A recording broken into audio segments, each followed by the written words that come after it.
Hello students class 10 math exercise 2.2 का पहला question. Find the zeros of the quadratic polynomials and verify the relationship between the zeros and it's coefficient. Students, ये एक polynomial दिया हुआ है, हमें पहले इसके जीरो फाइंड करना है, मतलब हमको इसके फैक्टर फाइंड करना है पहले। सो स्टूडेंट्स, इसको हम पहले फैक्टर फाइंड करेंगे, बाद में रिलेशनशिप ड्राइव करेंगे। तो अब देखिए, हमको इसके फैक्टर निकालना है। सबसे पहले यहाँ पर देखिए लिखा 8 और यहाँ पर मल्टीप्लाई में है 1, तो हमने यहाँ पे मल्टीप्लाई किया 8 मल्टीप्लाई 1, ये 8 आया स्टूडेंट्स। हम इसके करेंगे फैक्टर। तो ये देखिए, ये 8 लिखा हुआ है, 2 4 जा 8, 2 2 जा 4, 2 1 जा 2। अब देखिए इसके फैक्टर देखते हैं। 1 तो होता है ही, 2 हो गया, 2 2 जा 4 हो गया और 8 हो गया। ठीक है स्टूडेंट्स, अब आप देख सकते हैं 1 2 4 और 8, इनमें से किसी भी दो का यूज करके आपको -2 लाना है।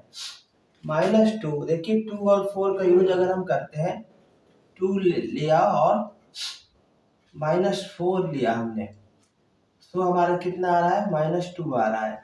एक बात और कि ये तो आना ही चाहिए, इन दोनों का मल्टीप्लाई करें तो ये मल्टीप्लाई यहाँ पे किस किस का होना था, 1 मल्टीप्लाई -8 का, तो -8 आना चाहिए। आप देख सकते हैं 2 और -4 का मल्टीप्लाई करेंगे तो -8 आएगा। ठीक है स्टूडेंट्स, 8 तो मैंने यहाँ पर नॉर्मल लिख लिया था, क्योंकि आप तो यहाँ पर 1 -8 और 1 का मल्टीप्लाई होकर -8 ही आ रहा था, लेकिन मैंने फैक्टर 8 के निकाले, क्योंकि माइनस का नंबर से कोई मतलब नहीं यहाँ पे। सो ये जो फैक्टर आए हैं, इनका यूज करके हमको ऐसे सब्ट्रैक्ट या ऐड करना है, ऐसे सब्ट्रैक्ट या ऐड करना है। 2 और 4 मैंने लिए, तो 2 को 4 से माइनस किया, या 2 से 4 माइनस किया तो -2 आया। अब इन दोनों का अगर मल्टीप्लाई करेंगे तो -8 आ रहा है स्टूडेंट्स। ठीक है स्टूडेंट्स, तो रखिए, देखिए यहाँ पे x square plus 2x -4x -8। अब यहाँ पे कॉमन ले सकते हैं स्टूडेंट्स, इसमें कॉमन देखिए कितना कॉमन है, x आ रहा है। यहाँ पर बचा हमारा x प्लस 2, यहाँ पर देखिए माइनस लगा है, इन दोनों में कॉमन है 4, x प्लस 2, और इन सब के बराबर में 0 ही चलता है, क्योंकि 0 निकालना है। तो स्टूडेंट ये क्या हो गया, x प्लस 2 और दूसरा है x माइनस 4 इक्वल टू 0। अब 0 के इक्वल इक्वेट करिए तो x प्लस 2 इक्वल टू 0, तो स्टूडेंट x इक्वल टू -2 आ गया। ठीक ऐसे ही x माइनस 4 को हमने 0 के इक्वल किया, तो x इक्वल टू वैल्यू आ गई 4।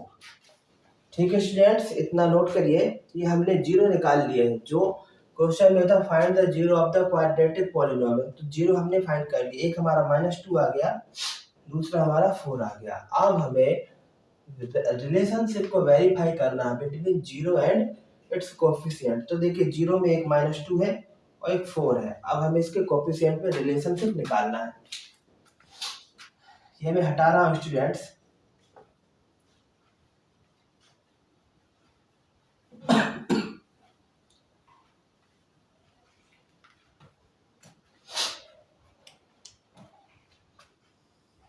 तो मैंने ऐसे खींचा, तो देखिए स्टूडेंट, मैं यहाँ पर लिखूंगा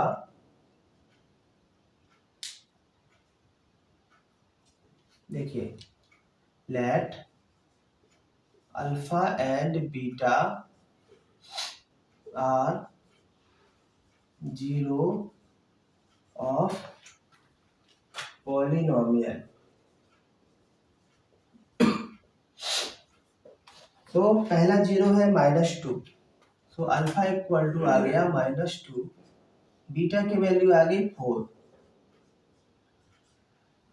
तो देखिए स्टूडेंट, यहाँ पर अगर हम आगे बढ़ते हैं तो रूल होता है sum of zero equal to alpha plus beta, sum of zero equal to alpha plus beta. तो देखिए अल्फा की वैल्यू कितनी है -2, बीटा की कितनी है +4, सो हमारा आ रहा है -2 + 4, तो हमारे यहाँ पे आ रहा है +2। अब देखिए एक और कोफिशिएंट के टर्म में, पहले तो कोफिशिएंट लिख लीजिए हियर, इक्वल टू कितना गिवन है स्टूडेंट्स, यहाँ से equal to 1, b equal to -2, c equal to given है -8। तो देखिए सम ऑफ जीरो कितना 2 आ रहा है। अब इसमें दूसरा कोफिशिएंट का फॉर्मूला लगा के भी चेक करेंगे कि उतना आ रहा है या नहीं आ रहा है। तो sum of zero equal to होता है -b/a, माइनस लगाइए, b की वैल्यू दी है यहाँ पर -2, देखिए -2 ऐसे रखा, a की वैल्यू है हमारी 1, तो देख लीजिए स्टूडेंट्स 2/1, 2, ये देखिए 2 आ रहा है और यहाँ पर भी 2 आ रहा है। ठीक है स्टूडेंट्स, हमें यही वेरीफाई करना था कि सम ऑफ जीरो, जब हम जो सम ऑफ जीरो मतलब एक जीरो ये दिया है, एक जीरो ये दिया है, तो दोनों को अगर हमने सम किया तो पॉजिटिव 2 आता है। कोफिशिएंट का यूज करके 1 a है और b हमारा -2, c हमारा -8 है। इन कोफिशिएंट का यूज करके भी सम ऑफ जीरो को फाइंड किया जा सकता है। तो sum of zero equal to -b/a, minus मैंने ये लगा दिया और b की वैल्यू पुट कर दी -2, a की वैल्यू 1, सो 2/1, तो 2 आ गया। ठीक है स्टूडेंट्स, तो ये तो हो गया सम ऑफ जीरो के लिए वेरीफाई। अब मैं आपको प्रोडक्ट ऑफ जीरो के लिए वेरीफाई करवाऊंगा। सम ऑफ जीरो के देखिए यहाँ से 2 आ रहा है और यहाँ से भी 2 आ रहा है। अब मैं प्रोडक्ट ऑफ जीरो के लिए करवाऊंगा। ठीक है,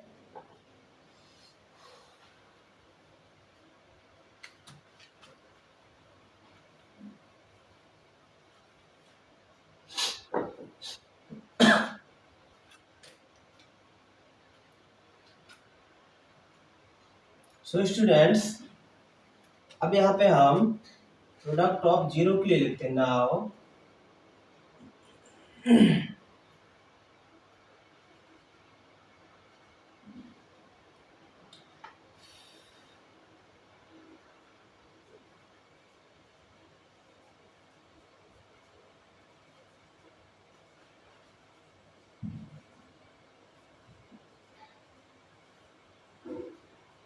product of zero equal to alpha multiply beta. ठीक है, सो अल्फा की वैल्यू कितनी -2 एंड बीटा की 4, तो कितना आ गया -8 आ गया।